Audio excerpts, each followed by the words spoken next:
I want to show you how you can edit stories in this tutorial. So let's So say the story, like kiwi fruit. I like kiwi fruit.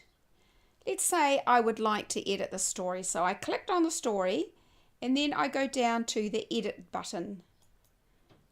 And then it will tell you to move or delete a page. Touch that page in the list at the top of the screen and hold for a second before releasing.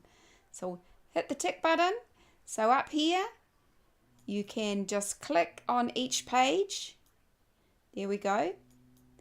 Let's say I want to add a new page. And I actually want to call it fruit because this story is actually going to be about fruit. I'm going to add a picture. I'll add this one here with fruit. This is out of the database of pictures. So I just click on it and then click on Use Selected Picture. There's my picture of fruit. Now that page is actually page 4, but I would like it to be page 1. So if I right click the mouse and then I've got options, I could delete the page, move to start, move left. I want to move to start. Click on that and now it's page 1, page 2, page 3, page 4.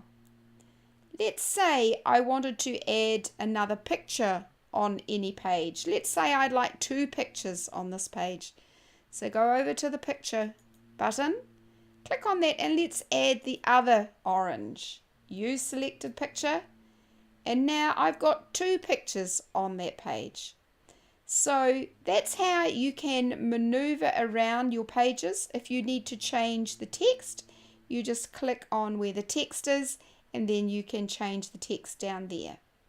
When you're happy with your edited book, just hit the next button and finish and save.